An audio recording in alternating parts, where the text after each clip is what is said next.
Suara Nike, suara Reza, suara Reza, suara Nike, no debat, fix. Yang nggak bisa gitu juga ya, suara Reza ya suara Reza, Nike suara Nike ya. Kalau suara Nike, suara nggak bisa, karena di dunia ini Allah sudah ciptakan manusia itu berbeda-beda ya. Jadi kalau misalnya ada yang sama persis, mungkin itu hanyalah kebetulan ya. Mungkin Reza salah satunya yang bisa kita sandingkan 11-12 dengan almarhumah Nike. Tetapi sebenarnya semakin kesini setelah Reza semakin banyak singlenya, langsung bisa kita bedakan, oh ini suara Reza, oh ini suara Nike. Saya nggak setuju ini ya. Suara Reza ya suara Reza, Nike ya Nike. Jadi nggak bisa kalau mesti di suara Nike itu suara Reza itu Nike, no debat kata dia. Nggak. Saya nggak setuju itu ya. Oke. Kita lanjut lagi guys.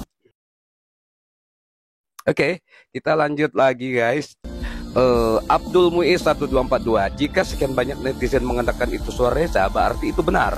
Mungkin Reza sengaja tidak ditampilkan di sini agar terkesan bahwa itu almarhumah Nike Ardila hidup kembali. Mengerikan sekali ini ya.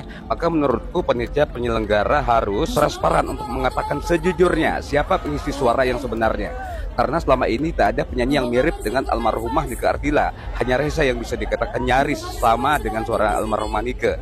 Jika saja Reza ditampilkan sini, bisa jadi suasana semakin meriah. Saya setuju ya, mungkin itu adalah trik pemasaran lagi-lagi untuk synchronize space ya.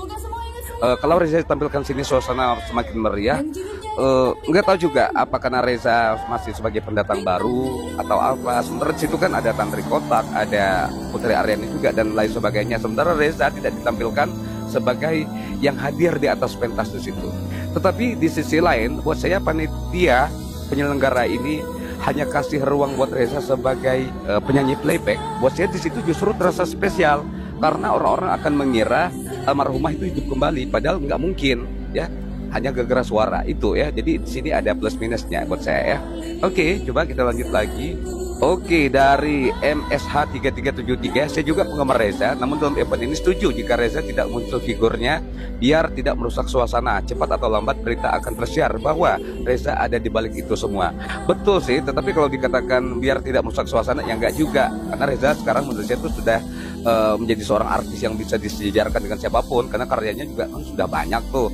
Tetapi kalau figurnya Reza tidak dimunculkan di situ secara langsung, itu tadi untuk membuat acara ini tuh memang benar-benar Nike Ardila dengan suara live-nya yang muncul. Jadi surprise-nya tuh di situ menurut saya, dan suara Reza itu mewakili banget. Itu aja buat saya. Oke, coba kita lanjut lagi guys. Sekarang dari Ramyusu F3725, keterangan resmi ini bukan dubbing suara Reza, tetapi suara rekaman terakhir almarhumah Nike yang ditampilkan kembali dalam bentuk hologram. Jadi Reza nggak dilibatkan sama sekali.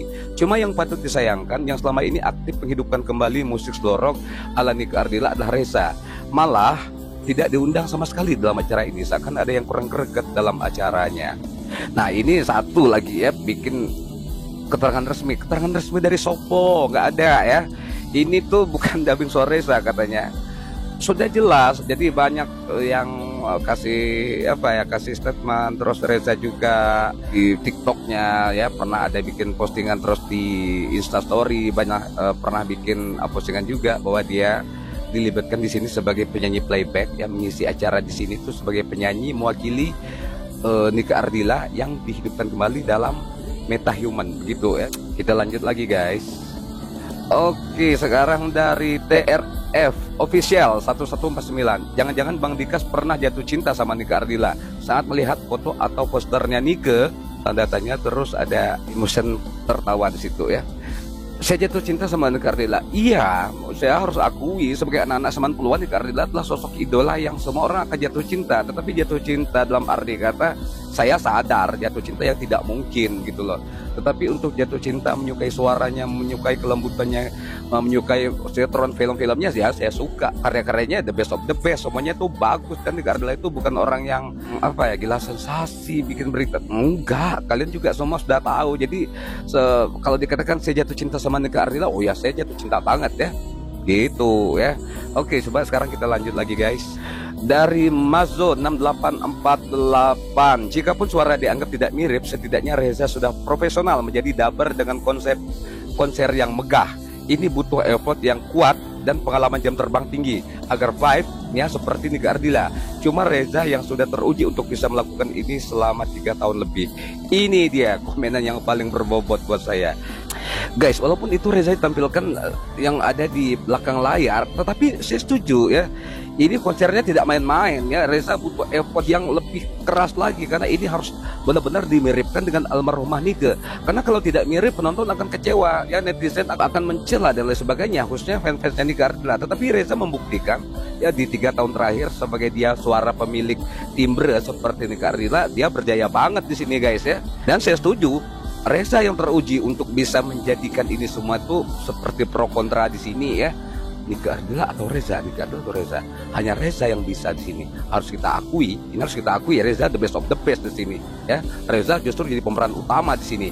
Dan Trikotak tidak dibahas, bukan berarti nggak bagus ya. Tri Aryani juga nggak dibahas di acaranya Synchronized Space yang mirip Nike Ardila ini maksud saya ya. Jadi dia berjaya banget Reza di sini, luar biasa guys ya. Oke, sedikit lagi kita lanjut ya, karena durasi guys, saya masih baca secara acak ya. Oke, ini dari Anto Sugianto ya. Saya tidak salut sama panitianya. Masa Reza yang nguri-nguri dan menghidupkan kembali lagu-lagu Nike kok malah nggak diundang? Saya kecewa dan kecewa. Salah persepsi ya, justru Reza itu diundang paling pertama buat saya untuk menjadi pemeran utama dalam film ini ya. Jadi diundang sebagai pemeran utama tuh buat saya tuh nggak harus ada di panggung itu ya, tetapi di belakang panggung juga akhirnya dibuktikan Reza sebagai sesuatu yang viral, yang paling banyak dibicarakan ya Reza dalam masalah ini menurut saya ya. Oke, kita lanjut lagi dari Salma Nyundistira 9967. Seberkas sinar, gitarisnya bukan Pai melainkan Dewa Bujana kalau nggak salah. Nggak tahu, saya lupa juga ya apakah gitaris yang memainkan lagu Seberkas Sinar itu Pai atau Dewa Bujana. Kalian boleh komen ya. Oke, segitu aja kayaknya kena durasi ya. Teman-teman, terima kasih yang sudah komen ya. Kita tetap support Reza, kita tetap support lagu-lagunya almarhumah Nike Ardila. Terima kasih buat teman-teman yang sudah menyimak. Kita berpisah. Wassalamualaikum warahmatullahi wabarakatuh. Bye.